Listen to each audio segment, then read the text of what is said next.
समस्या आणि किशोरावस्थेमध्ये जे काही हार्मोनल चेंजेस होतात त्यामुळे जे काही त्रास मुलांना होत असतात त्यावरती आयुर्वेदिक असं उपचार आणि मार्गदर्शन याबद्दलच्या आजचा हा टॉपिक आहे. त्यामुळे तुमच्या जे काही ज्यांना शक्य आहे त्यांनी पटकन जॉइन देखील व्हावं. आपल्याला अजून 1 तास हा वेळ आहे. चालू करत आपण.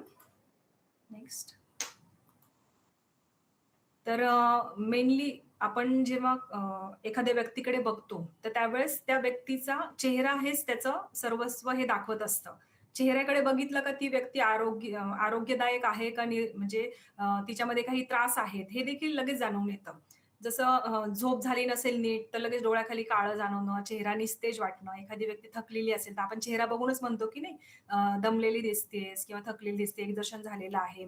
तर मग चेहरा हा तुमचा फर्स्ट इम्प्रेशन असतं. म्हणजे चेहरा बघितल्याच तुम्हाला त्या माणसाचं जे इंटरनल गोष्टी आहेत त्या लक्षात येत असतात. त्यामुळे चेहऱ्याला तेवढं इम्पोर्टन्स हे दिलेलं आहे.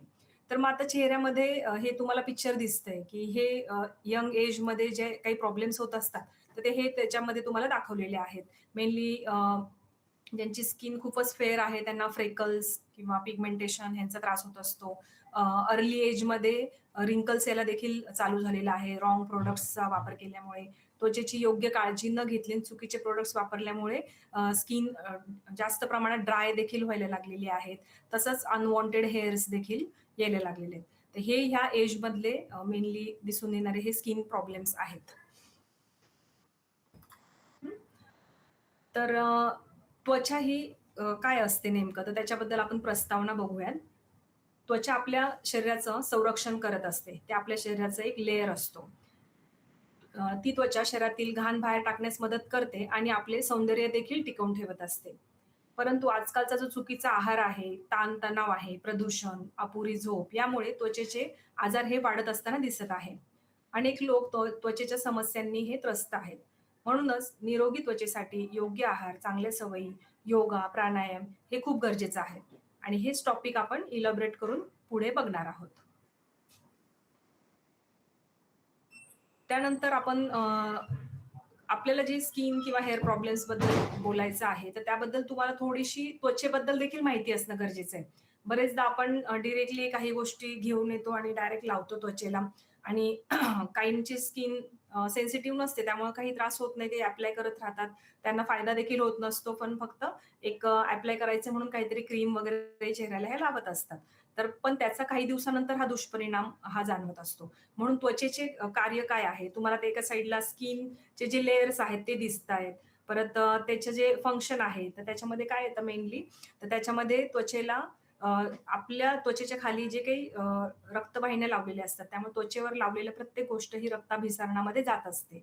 म्हणून हे त्वचेचं सर्वात महत्त्वाची गोष्ट आहे. ती पूर्णपणे शरीरामध्ये शोषली जाते आणि ती रक्ताभिसरणामध्ये जात असते.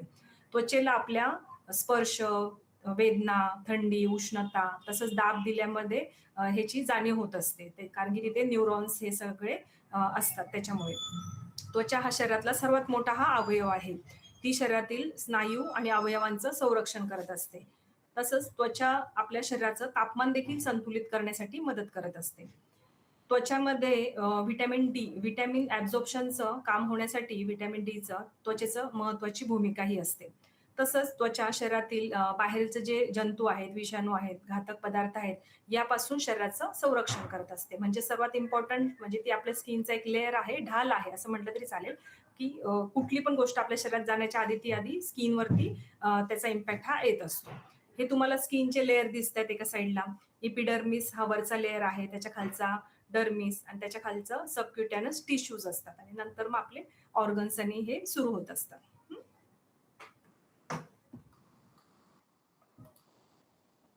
आणि आजचा जो मेनली टॉपिक आहे की टीनेज, तर टीनेज म्हणजे किशोरावस्था.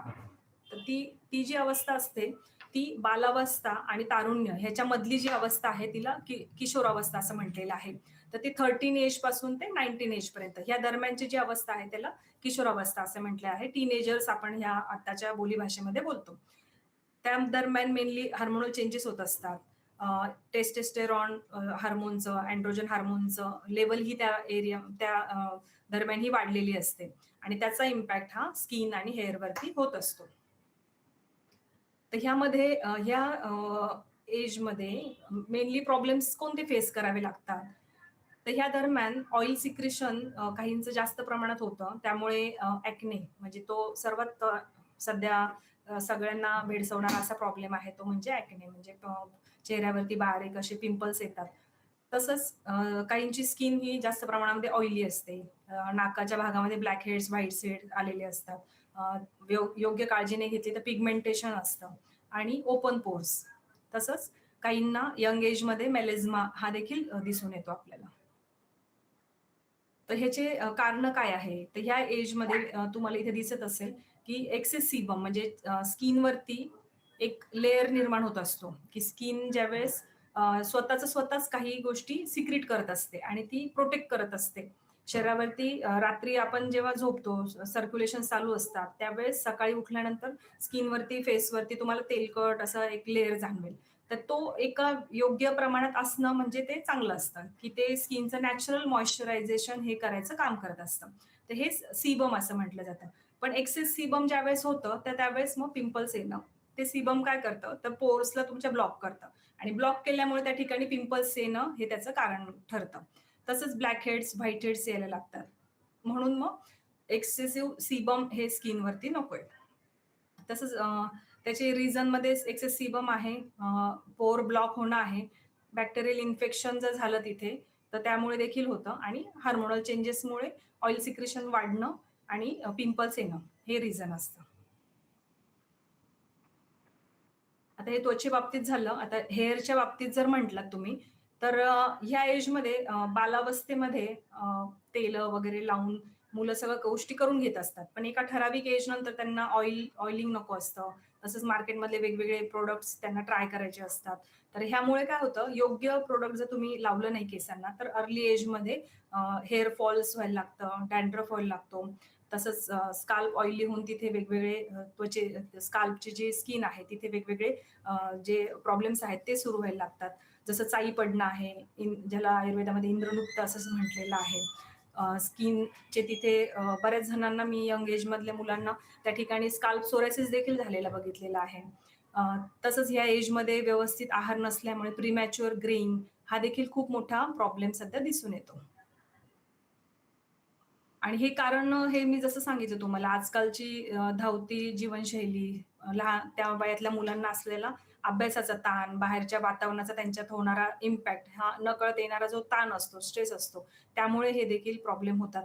तसंच घरामध्ये जर काही जे फूड हॅबिट्स असतात, त्यामुळे देखील हेअर लॉस हा प्रॉब्लेम होत असतो. जिनेटिक्समध्ये जर असेल पॅरेंट्सकडनं जर हिस्ट्री असेल बाल्डनेसची वगैरे, तर मुलांमध्ये पण ते लवकर दिसायला लागतं. तसंच त्यांचा आहार हा महत्त्वाचा गोष्ट आहे. पुअर डायट असेल, तर हेअरचे जे प्रॉब्लेम्स आहेत ते दिसायला लागतात आणि काही जर मुलं कोणत्या मेडिकेशन्सवरती असतील, काही आजारांमुळे आजारी असतील, त्यांची औषधं चालू असतील, त्या औषधांचे देखील साइड इफेक्ट म्हणून वेगवेगळे हेअर्सचे प्रॉब्लेम हे दिसून येतात. हं. तर आपण आता कोणते प्रॉब्लेम्स असतात स्किनचे आणि हेअर्सचे आणि त्याच्यावरती त्याची कारणं काय आहेत हे बघितलं.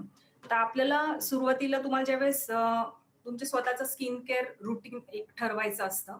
तर ह्यासाठी तुम्हाला तुमची त्वचा चा जो प्रकार आहे तो कोणता आहे, हे तुम्हाला आधी लक्षात आलं पाहिजे. तर मग आपण एक ही डायग्रामॅटिक ह्याच्यात मी तुम्हाला दाखवलेलं आहे.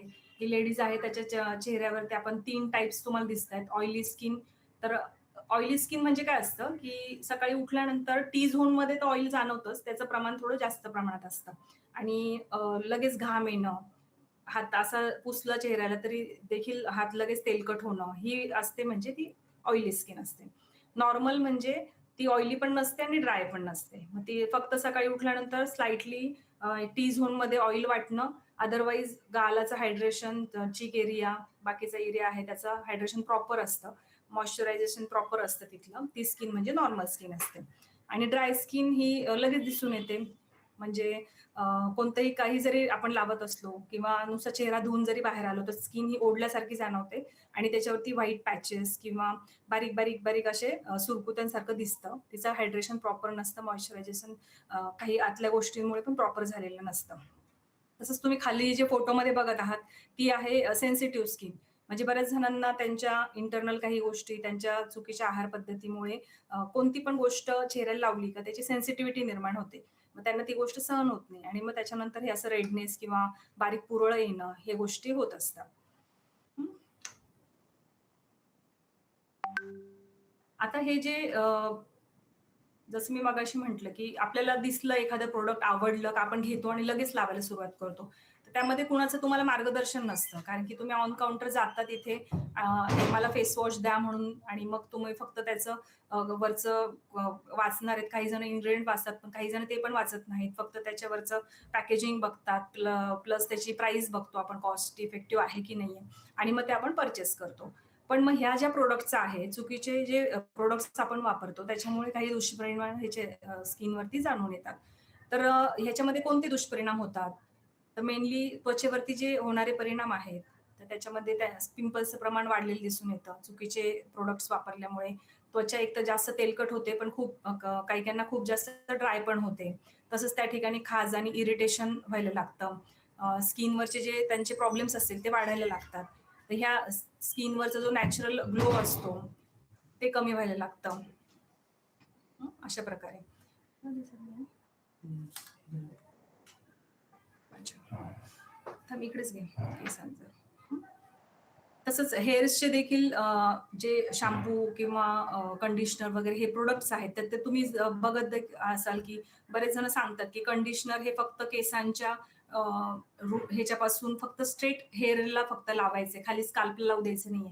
कारण की त्याच्यामध्ये केमिकल्सच तेवढे असतात. स्काल्पला लागलं का केस हे गळणार आहेत. त्याच्यामुळे कंडिशनर बाहेरचं वापरताना खूप काळजीपूर्वक तुम्हाला वापरावं लागतं आणि सल्फेट आणि पॅराबेन फ्री असणारे शॅम्पू वापरले तर केसांची नॅचरल शाईन ही टिकून राहते. पूर्वीच्या काळामध्ये फक्त रिठा किंवा शिकाकाई याने केस धुतले जायचे. त्यानंतर केसांना तेल लावलं जायचं. तेल हेच कंडिशनरचं काम व्हायचं आणि नंतर काही गरज नाही पडायची. पण मग आजकाल आपण काय करतो शॅम्पू घेऊन खूप ड्राय करतो केस. शॅम्पूने हेअर वॉश केल्यानंतर त्यातलं जे नॅचरल ऑइल आहे ते पण काढून टाकलं जातं आणि मग तो ड्रायनेस कमी करण्यासाठी आपल्याला कंडिशनर लावण्याची गरज पडते. पण जर योग्य तुम्ही शॅम्पू निवडला तर कंडिशनरची गरज देखील पडत नाही आणि केसांवरती काही वेगळ्या ट्रीटमेंट जर केल्या नाहीत, तर केस फ्रीझी किंवा ड्राय हे देखील होत नाहीत.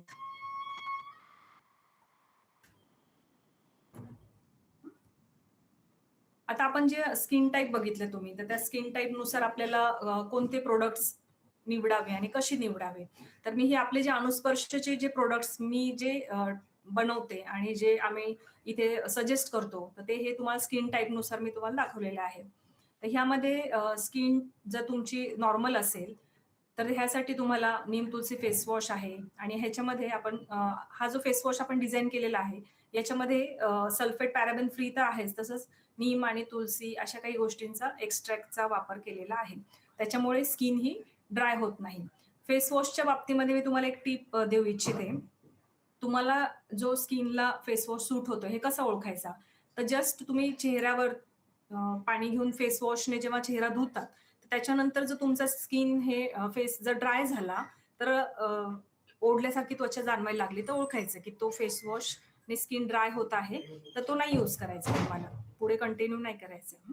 कारण की ते कंटिन्यू तेच होणार आहे. स्किन ड्राय करणार आहे, मग आपण क्रीम किंवा मॉइश्चरायझेशन अप्लाय करणार आहे आणि त्याचं मेंटेन करणार आहे. त्यामुळे आपल्याला असा फेस वॉश पाहिजे, जो नॅचरल स्किनचं ऑइल जे आहे, ते नॅचरली तिथे राहिलं पाहिजे.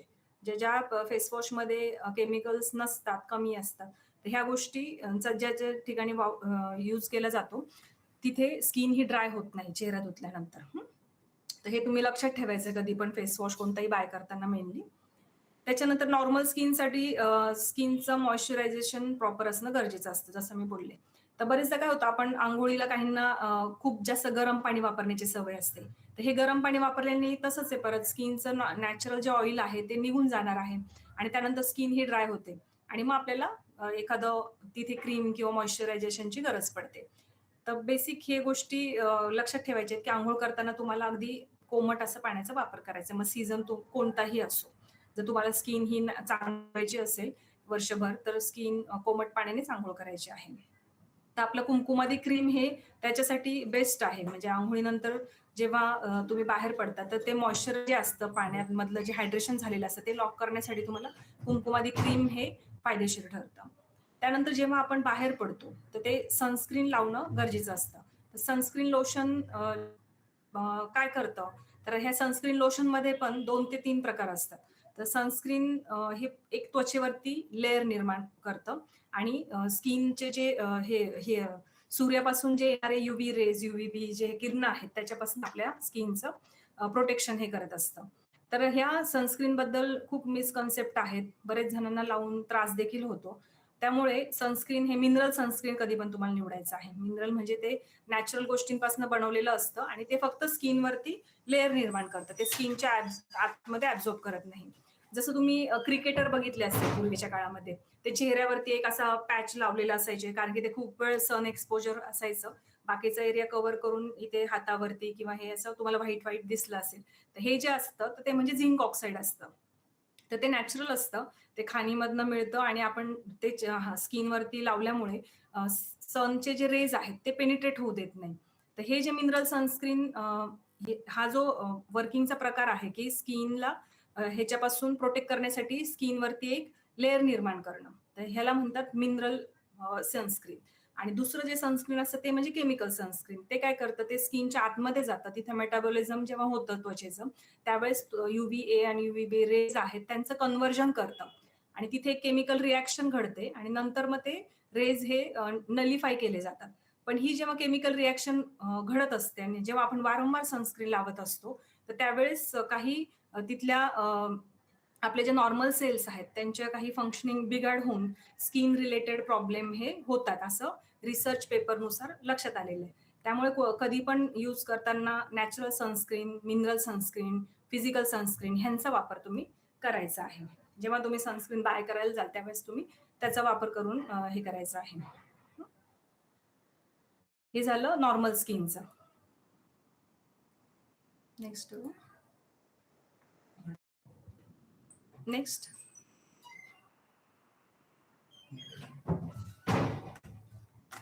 त्याच्यानंतर आपण जे बघणार आहोत ते म्हणजे ऑइली स्किन.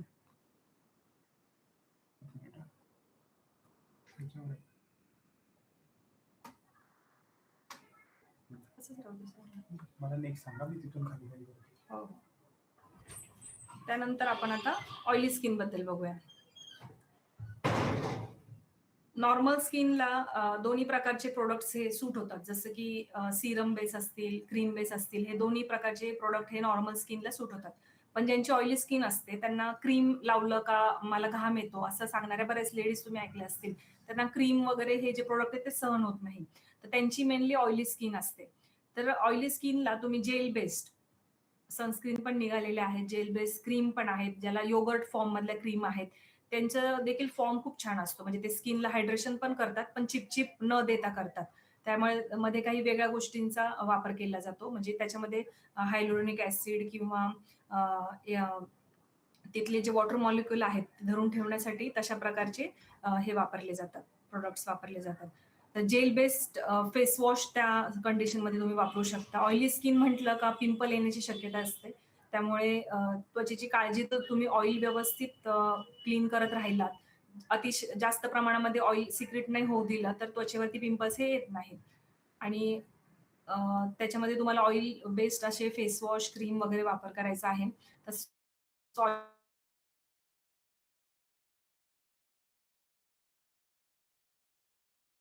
तर काही सॅलिसिलिक ऍसिड असणारे प्रोडक्ट्स देखील मिळतात आणि नियासिनामाइड म्हणजे व्हिटॅमिन B3 यांचा वापर केलेले जे प्रोडक्ट्स आहेत त्यांचा वापर ऑइली स्किन मधल्या ऑइली ज्यांची स्किन आहे ते करू शकतात. मेनली ऑइली स्किन असली की लाईट वेट मॉइश्चरायझरची गरज असते. सनस्क्रीन पण जेल फॉर्म मध्ये येतं. जसं मगाशी मी तुम्हाला नॉर्मल स्किनसाठी लोशन फॉर्म मधलं सनस्क्रीन सांगितलं होतं आणि ऑइली स्किन असेल तर त्यांनी जेल फॉर्म मधलं सनस्क्रीन वापरलं तर त्यांना सूट होतं ते लवकर. आता नेक्स्ट पुढचा जो प्रकार आहे तो म्हणजे dry skin.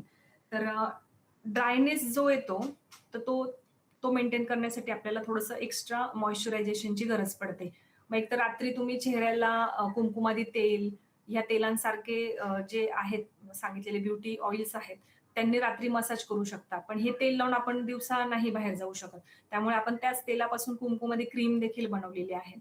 Extra dry skin असेल त्याच्यासाठी आता आपण कोकोनट एक्स्ट्रॅक्टचा वापर करून कोकोचा एक कॉम्बो काढलेला आहे. त्याच्यामध्ये कोकोनटचा बेस वापरून फेस वॉश आहे, बॉडी लोशन आहे आणि त्या 2 गोष्टी आहेत. तर हे जर कोकोनट असल्यामुळे त्याच्यामध्ये हा जो फेस वॉश आहे, ह्याच्याने फोम देखील होत नाही. म्हणजे फोम फ्री फेस वॉश असं त्याला म्हटलं जातं. कारण की जिथे-जिथे फेस होणार आहे, तिथे स्लाइटली ड्रायनेस ते क्लीन करणार आहे. कोणतंही प्रॉडक्ट जेव्हा वॉशिंग करतं, क्लीनिंग करतं, ते नॅचरल ऑइल देखील काढून टाकतं. तर हा जो फेस वॉश आहे, हा डिफरंट टाइपमध्ये आहे. तो विदाऊट फोमिंगचा फेस वॉश आहे. हा ड्राय स्किनवाल्यांनी मेनली वापरायचा आहे. अशा प्रकारे आपण एक जनरल आयडिया तुम्हाला आली असेल आता नॉर्मल स्किन, ऑइली स्किन आणि ड्राय स्किनसाठी जेव्हा तुम्ही प्रोडक्ट चूज करणार आहात, त्याच्यामध्ये मेन क्रायटेरिया काय असले पाहिजे. तर नेक्स्ट आपण आता पुढच्या टॉपिककडे वळूयात. तर ते म्हणजे आयुर्वेदा आणि स्किन रिज्युव्हनेशन. आयुर्वेदामध्ये खूप छान अशी औषधे सांगितलेली आहेत, की ते त्वचेची जी घडण आहे किंवा त्वचा पुनर्जीवन करण्यासाठी रिज्युव्हनेशन म्हणजे पुनरुज्जीवन करण्यासाठी खूप छान पद्धतीने मदत करतात. तर त्यालाच आयुर्वेदामध्ये रसायन चिकित्सा असं म्हटलेलं आहे. तर तुम्ही रसायनांमध्ये च्यवनप्राश रसायन तर ऐकलेलंच असेल ना? ते कसं आपल्याला आपलं शरीर निरोगी ठेवण्यासाठी, आपली बॉडी हेल्दी ठेवण्यासाठी मदत करतं. तसंच आयुर्वेदामध्ये स्किनचे काही रसायनं वेगळे सांगितलेले आहेत. ज्याला तुम्ही अँटीऑक्सिडंट वगैरे हे शब्द ऐकलेलेच असतील. बरोबर आहे की नाही? तर त्याच्यामध्ये आम्ही जे सजेस्ट करतो त्याच्यामध्ये हर्बल टी एक खूप छान काम करतो. म्हणजे सकाळी उठून नुसता चहा पिण्यापेक्षा जर हर्बल टीचा हा जो काढा उकळून पिलात, तर स्किन रिज्युव्हनेशन, स्किनला डलनेस आला असेल तर तो फ्रेश कारण की काढा कसं असतं जिव्हा आपली जी जीभ असते तिथून काम करायला सुरुवात करतं. सकाळी-सकाळी ते घेतल्यामुळे दिवसभर तुम्हाला फ्रेश राहण्यासाठी आणि स्किनला खूप छान पद्धतीने वर्क होण्यासाठी मदत करतं. त्याच्यामध्ये यष्टी मधूचा वापर केलेला आहे म्हणजे ज्येष्ठमध. हे त्वचेसाठीचं रसायन सांगितलेलं आहे. तसंच तुम्ही आवळ्याचा वापर करू शकता. मग घरी बनवलेला मोरावळा आहे, मोरंबा आहे. आवळ्याचा ज्यूस बनवून ठेवू शकता. सकाळी उठल्यानंतर स्किन चांगली ताजीतवानी राहावी दिवसभर. आवळ्यामध्ये व्हिटॅमिन सीचं प्रमाण हे मुबलक प्रमाणामध्ये अवेलेबल असतं. त्यामुळे नुसता आवळा खाणं आहे, तो प्रिझर्व्ह करून ठेवणं आणि खाणं आहे. ह्या पद्धतीने आवळ्याचा वापर तुम्हाला करायचा आहे. तसंच गुळूची ही देखील म्हणजे गुळवेल, ज्यांनी आता कोरोनाच्या दरम्यान आपण सर्वांनी त्याचा अनुभव घेतला. तर ती देखील नवीन सेल निर्माण करण्यासाठी, शरीराची इम्युनिटी वाढवण्यासाठी मदत करते आणि ती देखील स्किनसाठी अतिशय उत्तम काम करत असते. मग ती काही काढ्याच्या स्वरूपामध्ये, क्षीरपाकाच्या स्वरूपामध्ये तुम्ही इंटरनली घेतली, तर तुमची स्किन जी आहे, जी पिंपल्स येणार आहेत किंवा स्किनची जी ग्लो आहे, तो कमी झालेला असेल, तर ह्या गोष्टींचा तुम्ही वापर केला, तर तुमची स्किन ही ग्लोईंग राहणार आहे.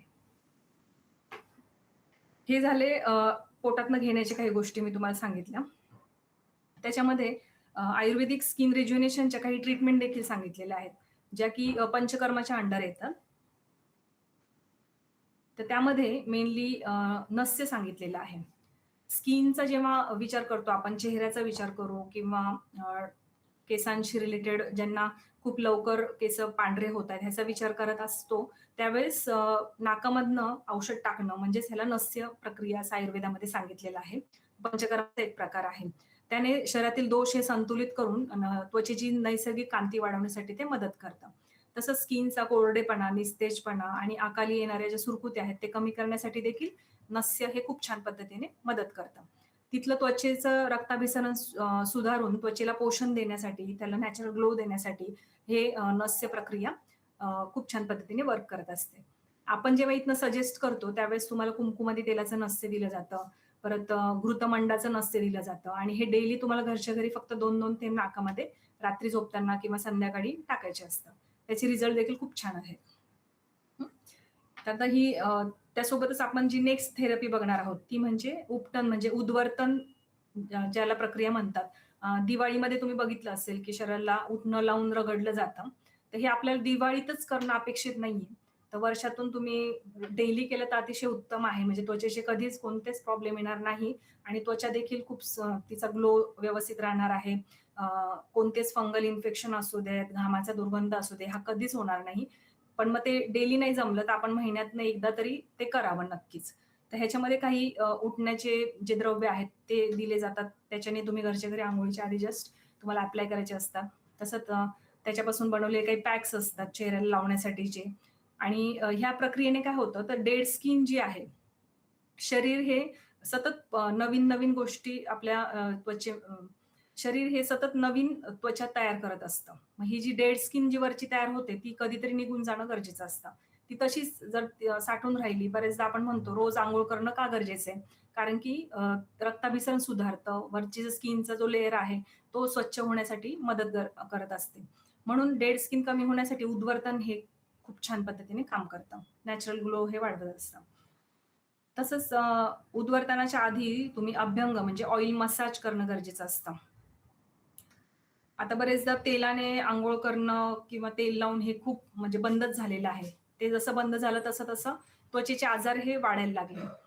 तसंच पूर्वीच्या काळामध्ये साबण वगैरे हे काही प्रकार नव्हते. त्यामुळे हे फक्त तेलाने मालिश केली जायची आणि त्याच्यानंतर उठण्याने अंघोळ केली जायची. हीच प्रोसिजर असायची.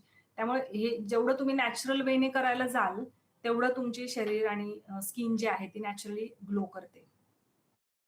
तसंच आयुर्वेदामधलं बस्ती म्हणून जे पंचकर्म आहे, ती अर्धी चिकित्सा मांडलेली आहे. कारण की बस्ती केल्यानंतर तुमच्या शरीरातलं डिटॉक्सिफिकेशन होतं, गटचं डिटॉक्सिफिकेशन होतं आणि तुम्ही जे काही गोष्टी खाणार आहात, त्याचं ॲब्झॉर्प्शन चांगलं झाल्यामुळे आणि आपण बस्ती म्हणजे काय तर ॲनल रिजनमधनं काही काढे, औषधी तेलं, तुपं हे जास्त प्रमाणामध्ये सोडले जातात आणि त्यामुळे ते जो काही खालचा जो मार्ग आहे, आपलं मोठं आतरडं आहे, ह्याचं कधीच न केलेलं क्लिन्झिंग हे होतं. त्याच्यामुळे व्हिटॅमिन डी, व्हिटॅमिन बी3 जे काही आपण खाण्यातनं घालवतोय, तर त्याचं ॲब्झॉर्प्शन हे मोठ्या आतड्यात होत असतं आणि ते ॲब्झॉर्प्शन नीट होण्यासाठी ही ट्रीटमेंट खूप महत्वाची आहे. हे गट क्लिन्झिंग, डिटॉक्सिफिकेशन केल्यामुळे काय होणार आहे, तर तेच जी चेहऱ्यावरती ग्लो येणार आहे, वार्धक्य जे येत असतं ते कमी होणार आहे आणि यंग एजमध्ये जे काही स्किनचे प्रॉब्लेम्स जाणवतात, त्यांना गट इश्यूज देखील असतात. बाहेरचं खाणं-पिणं असेल, तर मग ही बस्ती करून घेणं आणि तो एरिया जो आहे तो डिटॉक्स करणं खूप गरजेचं असतं. हे जे आपण आता स्किन रिज्युनेशनचे पंचकर्म बघितले, हे सार्वदेहिक म्हणजे पूर्ण बॉडीचे होते. म्हणजे पूर्ण बॉडीला मसाज करणं, पूर्ण बॉडीला उद्वर्तन करणं, नाकामध्ये नस्य करणं आणि बस्ती हा प्रकार हे आपण बघितलं. तर आता चेहऱ्याच्या बाबतीत कोणते पंचकर्म केले जातात? ह्यालाच मुखपंचकर्म असं देखील म्हटलं जातं. ज्याला आत्ताच्या भाषेमध्ये आपण थोडंसं कंपॅरिझन फेशियल ही जी ट्रीटमेंट आहे त्याच्याशी केलं जातं. पण फेशियलमध्ये वेगवेगळे कंपन्यांचे वेगवेगळे प्रॉडक्ट्स हे वापरले जातात. आयुर्वेदानुसार फेशियल हे थोडं वेगळं असतं. त्यामध्ये काही ऑइल्स असतात. परत त्या ऑइल्सपासून बनवलेले औषधी क्रीम्स असतात. ह्याने मसाज इम्पॉर्टंट असतो आणि आयुर्वेदामध्ये एक पोटली फेशियल म्हणून खूप छान हे सांगितलेली आहे. तुम्हाला ते मी क्लिप दाखवते. पोटली फेशियल म्हणून आयुर्वेदानुसार एक स्किन रिज्युनेशनची पूर्ण नॅचरल अशा पद्धतीने केली जाणारी एक प्रोसिजर असते. ती कशी करतात ह्याचा आपण एक व्हिडिओ देखील बघणार आहोत.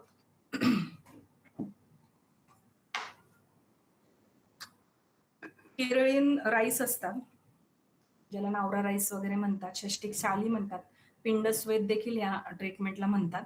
तर तुम्ही कोरियन ग्लास स्किन वगैरे हे आत्ताचे शब्द ऐकतच असाल ना, तर त्याच्यामध्ये देखील राईस प्रोडक्टचा वापर केला जातो आणि राईस हा जो आहे तो स्किनचं टॅनिंग खूप कमी करतो आणि स्किन नवीन करण्यासाठी मदत करत असतो. ह्याचा खूप छान पद्धतीने मसाज आणि त्याचा वापर केला जातो.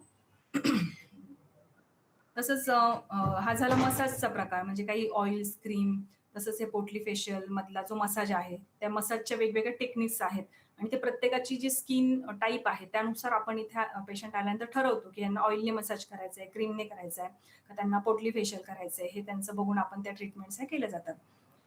मुखलेपम म्हणजेच चेहऱ्यावरती वेगवेगळे पॅक्स लावणे, हर्बल पॅक लावणे. तुम्हाला मुलतानी मातीचा वगैरे तुम्ही घरी देखील करत असाल, चंदनाचा लेप लावतात. दूध, हळद मिक्स करून देखील घरगुती तुम्ही लावलात तर स्किनवरचं जे टॅनिंग आहे ते जाण्यासाठी देखील मदत होते.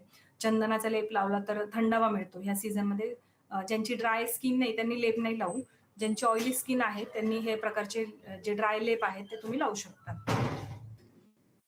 तर मुखलेपम म्हणजे कशा प्रकारचा आहे हे तुम्हाला दाखवलेले आहे आता इथे. वेगवेगळे पॅक्स हे चेहऱ्यावरती डोळ्याचा जो एरिया आहे तो भाग सोडून चेहऱ्यावरती लावायचे असतात. मग ह्या पॅक्समध्ये ओलं करण्यासाठी दुधाचा वापर केला जातो किंवा गुलाब पाण्याचा वापर केला जातो. कधी-कधी काही जेल देखील आपण ह्याच्यामध्ये ॲड करत असतो.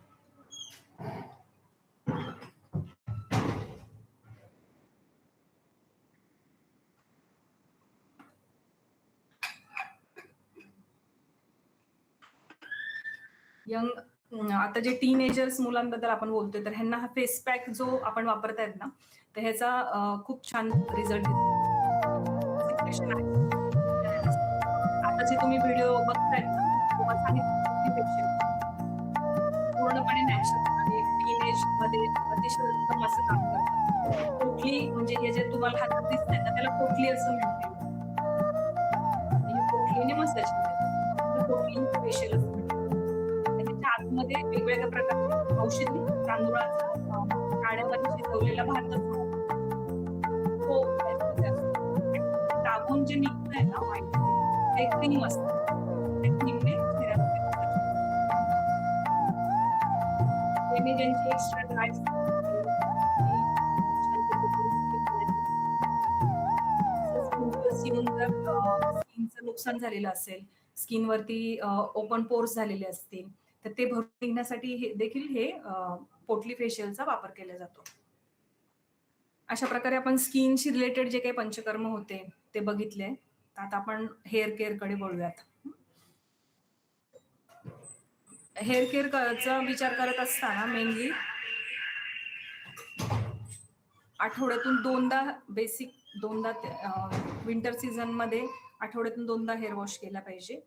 इतर सीझनमध्ये तुम्ही आठवड्यातून 3दा हेअर वॉश करू शकता. हे झालं लेडीजच्या बाबतीमध्ये. जेंट्सने डेली हेअर वॉश करायला सांगितलेलं आहे. ज्यांची केस अगदी बारीक आहेत त्यांनी रोज केस धुणं हे अपेक्षित आहे. त्यासाठी जे काही तुम्ही प्रोडक्ट्स वापरताय ते माइल्ड पाहिजे म्हणजे सल्फेट आणि पॅराबेन फ्री असे शॅम्पूचा वापर त्या ठिकाणी केला पाहिजे.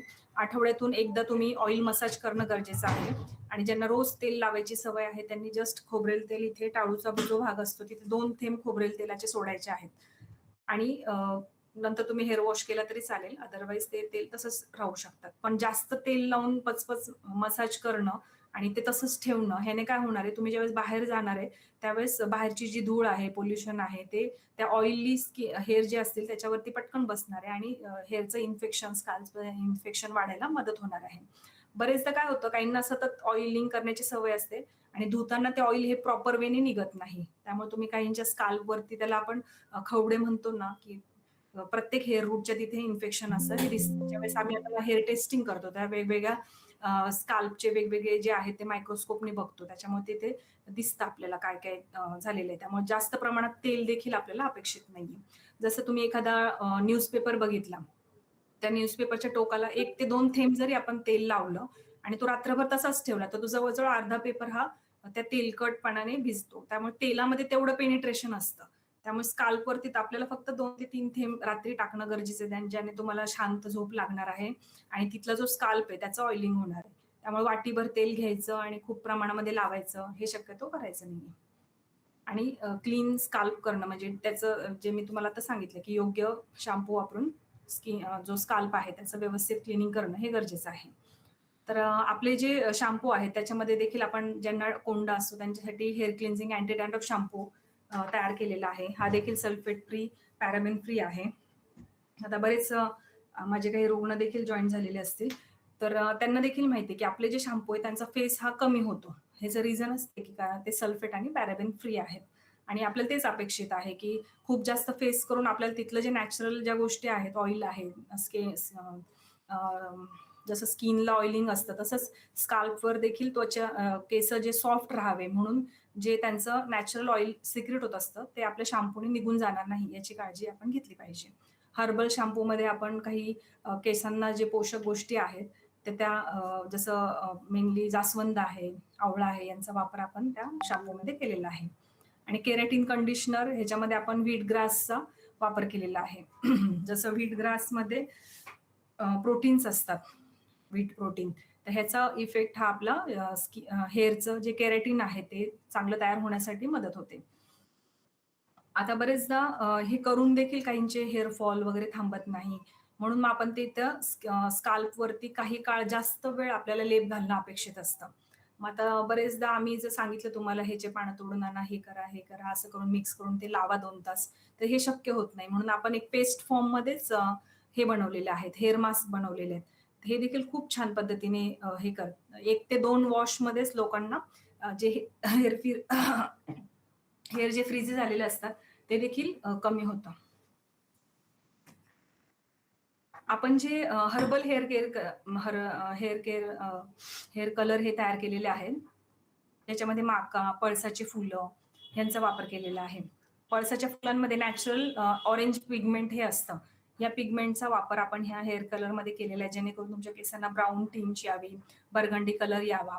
आता हे तुम्हाला पटकन लक्षात यावं म्हणून आपण जे शब्द बाहेर लोकं वापरतात, आपण ते शब्द इथे दिलेले असतात. Brown colour, burgundy colour. पण ह्याच्यामध्ये केमिकल्स हे नसतात. तसंच माक्याचा वापर आपण ब्लॅक केशरंजिनी पावडरमध्ये केलेला आहे. त्याच्यामुळे केस हे नॅचरली ब्लॅक होण्यासाठी मदत होते. हे कोणासाठी? तर ज्यांना अर्ली एजमध्ये काही प्रमाणामध्ये हेअर व्हाईटनिंग झालेले आहे. मग त्यांना जर लावायचंच असेल, आम्ही तर सजेस्टच करत नाही कोणताच कलर हा यंग एजमध्ये तुम्हाला लावायचा नाहीये. पण जर तुम्हाला लावायचंच असेल तर अशा पद्धतीने वापरा. कारण की एकदा हेअर व्हाईट झाले आणि तुम्ही बाहेरचे मार्केटमधले कलर वापरले, तर त्याने अजून हेअर व्हाईट होणार आहेत 100%. त्यामुळे केसांना जसं नॅचरल आहे आणि कशामुळे व्हाईट झाले आहेत त्याची ट्रीटमेंट घेणं हे जास्त योग्य आहे. न की हेअर कलर वापरणं. हेअर सिरम म्हणून आता नवीन प्रचलित आलेला प्रकार आहे. तर त्याच्यामध्ये आपलं केशबल्य हेअर सिरम देखील खूप छान उपयुक्त ठरतं. ज्यांचं अर्ली एजमध्येच भांगामध्ये केस हे जे विरळ झालेले आहेत, तर ह्याच्यामध्येच केस नवीन उत्पादन करण्याची काही औषधी आपण त्याच्यामध्ये टाकलेले आहेत. त्याच्यामुळे स्किन जे हेअर आहेत ते पटकन ज्यांचे पुढच्या भागामध्ये माझ्याकडे 1-2 पेशंट होते, की त्या एक 13-14 वर्षाच्या मुलीच होत्या. तर त्यांना ह्या पोर्शनमध्ये केसही विरळ झालेले होते. पण मग हेअर सिरम आणि हे हेअरचे प्रॉडक्ट वापरल्यानंतर त्यांचे केस ह्या भागामधनं वाढलेले आहेत. केशामृत म्हणून तेल आहे.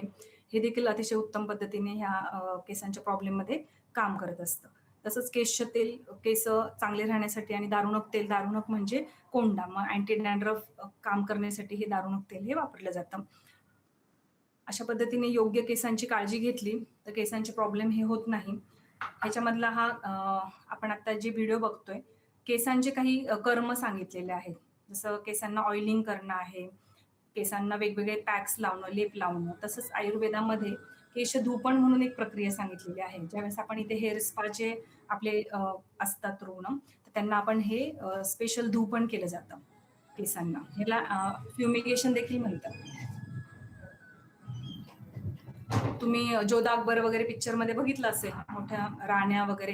हे त्या काळात आयुर्वेदा हा राजा राण्यांसाठीच सांगितलेला आहे, की त्या जे ट्रीटमेंट्स आहेत हे त्या काळातले राजा राणी हे त्यांच्या स्वतःवरती करून घ्यायचे आणि त्यांचं जे skin care, hair care routine मध्ये हे गोष्टी असायच्या. म्हणजे डेली ह्याच्यामध्ये केसांना धुपण करणं आहे.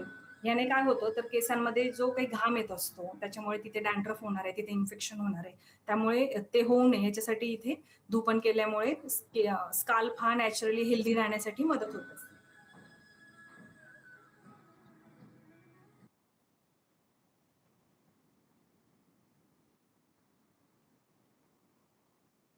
तर केसांमध्ये केस चांगले राहावे याच्यासाठी डूज अँड डोंट्स कोणते आहेत ते आपण बघूया. काही गोष्टींचं तुम्हाला वाटलं तुम्ही जे स्क्रीनवरती दिसतंय ना त्याचे फोटोज देखील काढून ठेवा, म्हणजे तुम्ही ते फॉलो करणार आहात या दृष्टीने. तर आताच्या हे केसांसाठी म्हटलात, केस आणि तुमची स्किन चांगली राहावी याच्यासाठी तुम्हाला भरपूर पाणी, असं योग्य प्रमाणामध्ये पाणी प्यायचं आहे. ताजी फळं, हिरव्या भाज्या खायच्या आहेत. ताजी फळं म्हणजे ज्यांच्यामध्ये व्हिटॅमिन सी आहे. तसंच ॲपल देखील चालेल तुम्हाला. संत्री, मोसंबी आणि ज्या सीझनमध्ये जी फळं येतात, उपलब्ध असतात, ते सगळे फळं तुम्ही खाल्ले पाहिजे. पालेभाज्यामध्ये तांदूळक्याची पालेभाजी ही अतिशय उत्तम असते खाण्यासाठी. ज्यांना पित्ताचा त्रास नाहीये त्यांनी पालेभाज्या खाव्यात. ज्यांना पित्ताचा त्रास होतोय त्यांनी हिरव्या पालेभाज्या ह्या बंद कराव्यात. तसंच आहारामध्ये मगाशी सांगितल्याप्रमाणे आवळा ठेवायचा आहे. बदाम खाणार असाल तर 2 बदाम, पण उन्हाळ्यामध्ये नाही खायचेत तुम्हाला. बदामामध्ये व्हिटॅमिन ईचं प्रमाण हे जास्त असतं. त्यामुळे स्किनला व्हिटॅमिन ई हे हेल्दी सांगितलेलं आहे. म्हणून त्यासाठी तुम्ही 2 बदाम रोज भिजत घालून खाऊ शकता.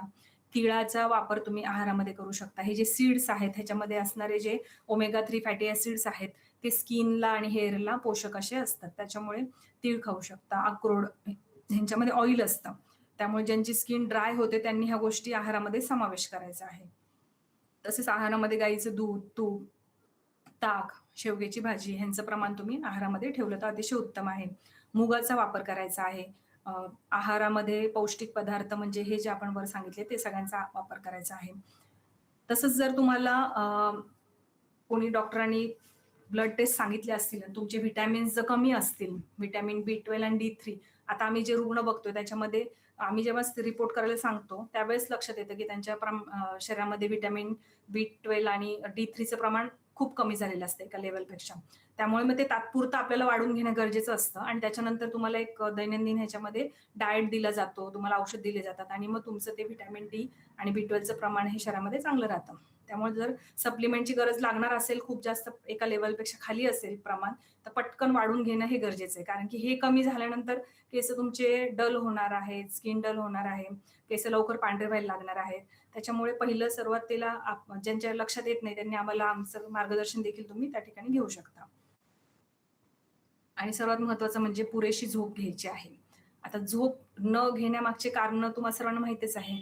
एकतर टीव्ही आहे, त्याच्यासोबत मोबाईल आहे. तर ह्या गोष्टींमुळे झोपेचं प्रमाण हे कमी झालेलं आहे किंवा चुकीच्या वेळा झालेल्या आहेत. म्हणजे रात्री जागरण करायचं आणि सकाळी उशिरा उठायचं. तर ह्या दोन्ही ज्या गोष्टी आहेत त्या कधी पण अव्हॉइड केलेलं चांगलं. आणि रोज थोडासा व्यायाम करणं, योगा करणं हे इम्पॉर्टंट आहे. डोंट्समध्ये तुम्हाला बरेच जण आता सतत नेहमी सांगतातच तळलेलं खाऊ नका, तेलकट खाऊ नका, फास्ट फूड खाऊ नका. म्हणून मी तुम्हाला आधी काय खायचं हे सांगितले आणि त्याच्यानंतर मग आपल्याला हे खायचं नाहीये. तर ज्यांना स्किनचे प्रॉब्लेम आहेत आणि हेअरचे त्यांनी तर हे पहिलं ह्या गोष्टी अव्हॉइड करायच्या आहेत. नेक्स्ट.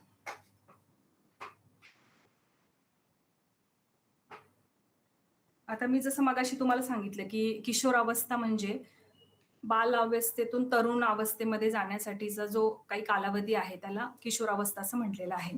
तर मग मी इथे तुम्हाला एक उदाहरण दाखवलेलं आहे फुलपाखराचं. म्हणजे एखाद्याला जर फुलपाखरू व्हायचं असेल, छोट्याशा अळीचं जे रूपांतर असतं, ज्याला सुरवंट असं म्हणतात, त्या सुरवंटाभोवती कोश असतो, म्हणजे त्याचं सौंदर्य तिथे दडलेलं असतं. आणि ज्यावेळेस तुम्ही तरुण अवस्थेमध्ये जाणार आहात, तर ते म्हणजे फुलपाखरू कसं आपल्याला सुंदर असं दिसतं, पण सुरुवातीची इकडची जी अवस्था असते ती दिसायला एवढी सुंदर नसते ना, आपल्याला कुरूप म्हणता येईल आपल्याला. आणि कुरूपतेकडनं आपल्याला सौंदर्याकडे जायचं असतं. नॅचरली ते गोष्टी तुमच्या शरीरात होत असतात, पण त्याच्यामध्ये जर तुमच्या लाईफस्टाईलमध्ये काही बिघाड होत असेल, तर मग तुम्हाला स्किनचे प्रॉब्लेम्स होणार आहे, हेअर्सचे प्रॉब्लेम होणार आहे. आणि जे तुमचे तारुण्य अवस्थेमध्ये तुम्ही जे खुलून दिसलं पाहिजे, ते न दिसता काय होणार आहे, तुमचा चेहरा अजून खराब होणार आहे. त्यामुळे जर तुम्हाला तुमची स्किन छान राहावी, केस छान राहावे आणि जेव्हा खरंच म्हणजे तुम्हाला दाखवायचंय मी किती छान आहे लोकांना, तर त्यावेळेस त्या कंडिशनची सुरुवात ही तुमच्या ह्या किशोरावस्थेपासून होत असते. त्यामुळे किशोरावस्थेमधला जो मी तुम्हाला डाएट सांगितला, ह्या गोष्टी फॉलो करायला सांगितल्या, ते त्याच्यासाठी इम्पॉर्टंट आहे. ह्या स्क्रीनचा देखील तुम्ही एक फोटो काढून घ्यायचा आहे, स्क्रीनशॉट फोनमध्ये काढून घ्यायचा आहे आणि ह्या सगळ्या गोष्टी फॉलो करायच्या आहेत. ज्याच्यामध्ये तुम्हाला योगाच्या काही गोष्टी सांगितलेल्या आहेत, प्राणायाम सांगितलेले आणि ह्याला काही खूप जास्त वेळ नाही लागत. एक 15 मिनिटं रोजचे ठरवलेत ना तुम्ही सकाळचे, तर तुम्ही 15 मिनिटं नक्की काढून ह्या गोष्टी करू शकता. आता तर समर सीझन चालू आहे. तुम्हाला अजून 1-1.5 महिना शाळा किंवा तुमचं हे सुरू कॉलेजचे जे दिवस सुरू होण्यासाठी वेळ मिळणार आहे. तर ह्या दरम्यान बाकीच्या काही गोष्टी करण्यापेक्षा जसं की मोबाईलच बघा, टीव्हीमध्ये पिक्चर बघा, गेम खेळा, ह्याच्यापेक्षा तुम्ही हे एक्सरसाइजचे प्रकार हे कधीही पण करू शकता. यामध्ये मेनली ही जी अवस्था असते, आपलं जे कन्व्हर्जन होत असतं तुमचं, तर ह्या दरम्यान थोडीशी चिडचिड होणं किंवा मूड स्विंग्स होणं किंवा मला काय कळतंय म्हणजे काय होतं हे पण न कळणं, अशा काही गोष्टी घडत असतात. त्यामुळे जर तुम्हाला ह्याच्यातून बाहेर पडायचं असेल, त्या डिप्रेशनमध्ये जर जायचं नसेल, तर तुम्हाला कधी पण योगा, प्राणायाम आणि मेडिटेशन हे तुम्हाला त्याच्यामध्ये मदतच करणार आहे 100%. त्यामुळे चांगली जीवनशैली ठेवली तुम्ही, रात्री जागरण नाही केलं, सकाळी लवकर उठलात, फ्रेश वातावरणामध्ये फिरायला गेलात, तर तुम्हाला नक्कीच हे जे त्रास होतात ह्या एजमध्ये ते होणार नाहीयेत. नेक्स्ट. ह्या स्क्रीनचा देखील तुम्हाला फोटो काढून ठेवायचा आहे.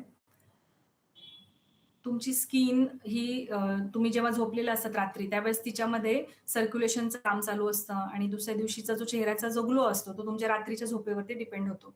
म्हणून रात्रीची झोप जी आहे, ती तुम्हाला 7 ते 8 तास चांगली झोप व्यवस्थित घ्यायची आहे आणि संतुलित आहार घ्यायचा आहे, नियमित व्यायाम करायचा आहे. तसंच घरातले जे आपले आई-वडील, तुमचे फ्रेंड्स आहेत, त्यांच्याशी मनमोकळ्या पद्धतीने बोलायचं आहे. काही तुमच्या क्वेरीज असतील, तर तिथल्या तिथे तुम्हाला त्या सॉल्व्ह करायच्या आहेत. मोबाईल आणि स्क्रीनचा टायमिंग हा कमी करायचा आहे. तुमचे जे काही हॉबीज असतील, काहींना ड्रॉइंग आवडतं, स्केचिंग आवडतं, तसंच काहींना एक्सटर्नल जे गेम्स आहेत, आउटडोर गेम्स आहेत, हे आवडतात. काहींना गार्डनिंग करायला आवडतं. तसंच काहींना विणायला आवडू शकतं. म्हणजे अशा अनेक गोष्टी आहेत, जे तुमचे हॉबीज आहेत. ते जर ह्या दरम्यान तुम्ही जोपासायला लागलात, तर तुमचं जे ह्या ह्या कालावधीमध्ये जे काही रूपांतर होते, ते होण्यासाठी, चांगलं होण्यासाठी मदत होते. कराल ना मग नक्की? 18 वर्षापर्यंतचं कोणी जॉइन आहे का? Next slide.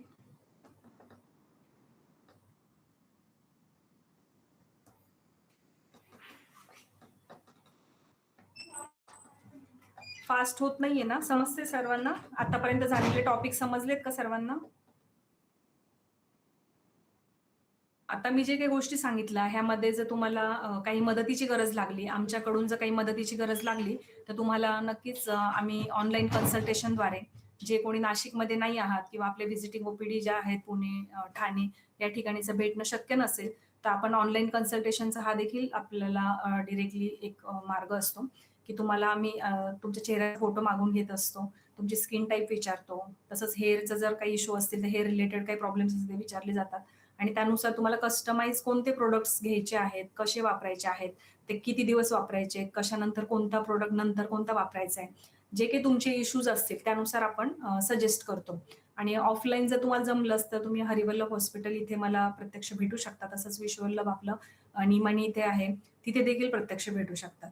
आपलं जे अनुस्पर्शचं एक वेबसाईट आहे, त्या ठिकाणी अनुस्पर्शचे जे प्रोडक्ट्स आहेत ते तुम्हाला तिथे बघायला मिळतील.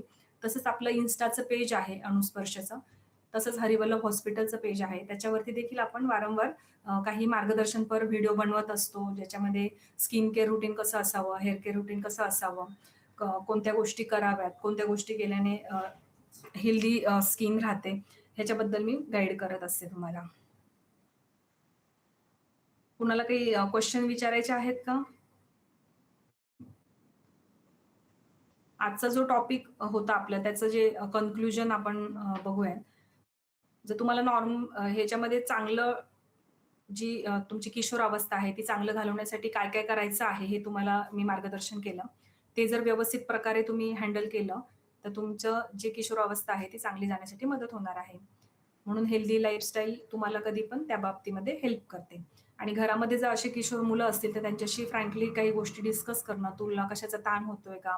किंवा कशाचा स्ट्रेस आहे का? ह्या गोष्टींबद्दल चर्चा करणं मोकळेपणाने हे देखील इम्पॉर्टंट असतं. कुणाला काही क्वेश्चन विचारायचे?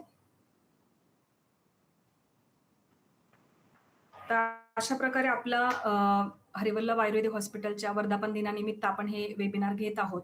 याच्यामध्ये बरेच जण जॉइन होत आहेत. हेच व्हिडिओ तुम्हाला नंतर देखील बघायला मिळणार आहे. ज्यांना नाही जमलं आज जॉइन व्हायला ते नंतर देखील हे व्हिडिओ बघू शकतात. तसेच उद्या परवा म्हणजे 12, 13, 14 मेला आपल्या हरिवल्लभ हॉस्पिटल म्हणजे नाशिक अमृतधाम येथे आपण एक्झिबिशन ठेवलेलं आहे. ह्या प्रोडक्ट्सचं एक्झिबिशनमध्ये आपण एक्झिबिशन का ठेवतो, की जेणेकरून तुम्हाला ते प्रोडक्ट बघायला त्यासोबतच ॲप्लाय करायला देखील मिळतं. बरेचदा लोकांच्या मनामध्ये खूप शंका असतात, की हे केल्याने मला त्रास होणार आहे का? आणि बरेचदा माझ्याकडे येणारे रुग्ण असेच असतात, की सेन्सिटिव्ह स्किन असते. त्यांना बाहेरचे प्रोडक्ट ह्याच्यामुळे त्रास झालेला असतो. आणि मग आपण तिथे समोरच लावतो. त्यांना सूट होतात आणि त्यांचं जे रुटीन आहे ते बसून जातं. आणि विदाऊट एनी कोणते स्किनचे प्रॉब्लेम न होता ती त्वचा चांगली ठेवणं हे देखील आपल्या हातात असतं. म्हणून त्याला स्किन केअर रुटीन हा शब्द आजकाल निघालेला आहे. अशा प्रकारे तुम्ही हॅलो मॅम. हरिवल्लभ हॉस्पिटलमध्ये येऊन व्हिजिट करू शकता, आम्हाला भेटू शकता. हां, बोला. हॅलो. हां मॅम, म्हटलं माझ्या डिलिव्हरीला 4 मंथ झालेले आहे आणि हां, हेअर फॉल खूपच जास्त प्रमाणात होतोय. तर अच्छा. त्यासाठी काय सजेस्ट कराल आप? हां, आता हा खूप मोठा टॉपिक आहे आणि बरेचदा ह्या फेजमधनं बरेच मम्मीज ज्या आहेत त्या जात असतात. तर मेनली ह्या ठिकाणी मी जे डाएट सांगितला होता आत्ताचा, ज्याच्यामध्ये आफ्टर डिलिव्हरी बरेचदा आपण जेव्हा बाळंतिणीला एखाद्या भेटायला जातो, त्यावेळेस त्यांना आपण खारीक आणि खोबरं हे घेऊन जातात. म्हणजे ही पूर्वीच्या काळातली परंपरा होती. पण मग खारीक आणि खोबरं काय करतं, तर शरीरामध्ये व्हिटॅमिन डीचं प्रमाण, व्हिटॅमिन ई हेचं प्रमाण हे चांगलं ठेवतं. हाच पोषक आहार आहे. म्हणून त्याच्यापासून बनवलेले लाडू किंवा ते डायरेक्ट तुम्ही खारीक खोबऱ्याचा भाजीमध्ये वापर करून घेऊ शकता. हे चालू करा, ह्याच्याने कमी होईल. आणि जर तुमचं शरीरामधलं रक्ताचं प्रमाण म्हणजे एचबी कमी आहे का, व्हिटॅमिन डी कमी आहे का, हे थोडं आपल्याला जर ब्लड रिपोर्ट मधनं कळालं ना, तर अजून चांगल्या प्रकारे मी मार्गदर्शन करू शकते.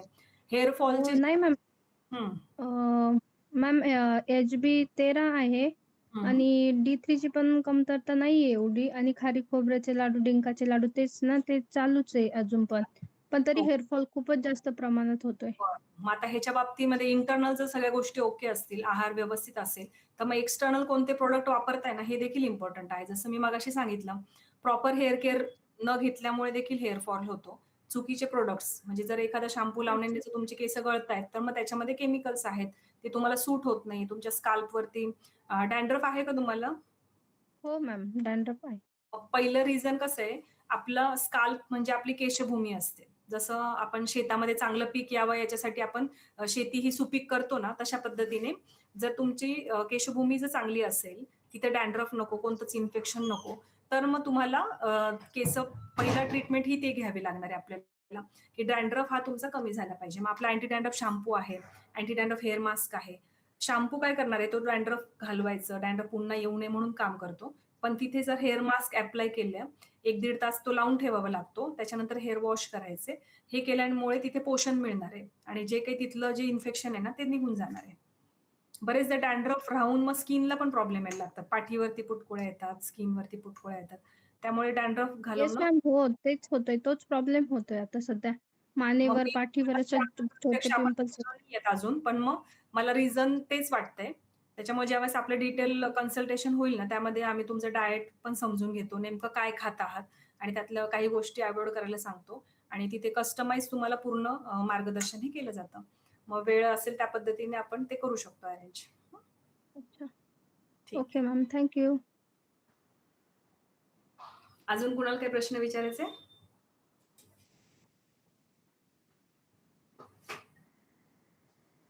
तसंच ह्या टीन एजमध्ये लाईसचं प्रमाण देखील बरेचदा बघितलेलं आहे. कारण की या तारुण्यावस्थेमध्ये मुलांना माहीतच नसतं आपण केसांची काळजी कशी घ्यायची आहे. तसेच जर ते खेळाडू असतील, प्लेयर असतील, घाम येत असतो केसांमध्ये, त्यामुळे उवालिका होण्याची देखील शक्यता असते. त्यामध्ये मग तुम्ही सीताफळाच्या ज्या बिया असतात त्यांचा लेप घालणं, कडुनिंबाचा वापर करणं, तसंच आपलं जे दारुणक तेल आहे हे देखील त्याच्यावरती खूप छान इफेक्ट करत असतं. अशा प्रकारे हे जे skin care, hair care routine सांगितलं ते व्यवस्थित फॉलो करा. काही मार्गदर्शन लागलं तर आम्ही आहोतच. मॅम, एक प्रश्न होता मॅम. 14 मेला आपली अपॉइंटमेंट भेटेल का आम्हाला? 14 मेला आपल्या इथे आपलं जे मंदिर आहे त्याची सकाळी 12-1 पर्यंत पूजा वगैरे ह्या गोष्टी चालणार आहेत. अच्छा. नाही, त्याच्यानंतर सॉरी मॅम, मिळाली 13 मेला. 13 मेला तुम्ही एक्झिबिशन मध्ये डिरेक्टली येऊ शकतात. त्यावेळेस मग तुमचं स्किन केअर, स्किन आणि हेअर टेस्टिंग हे फ्री मध्ये आहे. म्हणजे त्यासाठी आपण मॅम अपॉइंटमेंटची गरज नाही ना? रजिस्ट्रेशन करावं लागेल. म्हणजे फ्रीच असतं, पण ते रजिस्ट्रेशन फक्त तुम्हाला आमच्या म्हणजे WhatsApp ते कॉल करून करावं लागेल का मॅम? कॉल किंवा मेसेज करा. WhatsAppचे नंबर तुम्हाला डिस्प्लेला हो दाखवले मॅम, जातील. ॲड आहे हरिवल्लभ. ते आहे. आलेलं आहे तिथं. बाळांचं चालू आहे ना तिथंच. हो, हो, हो. आणि ड्रॉप. 13 तारखेला लहान मुलांचं पण आपण खूप छान ॲक्टिव्हिटीज घेणार आहोत. आता हो, बाळ मॅडम, तुमचं प्रार्थनेचे ड्रॉप तिथेच चालू आहे ना. हं, हं, हं, हं. त्यासाठी येतोच आहे. तर मग मॅम 13 तारखेला ते आपलं कॅम्पस आहे, मग त्यासाठी रजिस्ट्रेशन तेच करावं लागेल ना? हो, एक रफली तुमचं टायमिंग वगैरे सांगून द्याल, किती वाजता येणार आहे काय ओके ते. मॅम. चालेल. चला तर मग भेटूयात नक्की. सर्वांनी या, व्हिजिट करा, एक्झिबिशनला भेट द्या आणि तुमचे काही क्वेरीज असतील तर ते विचारा.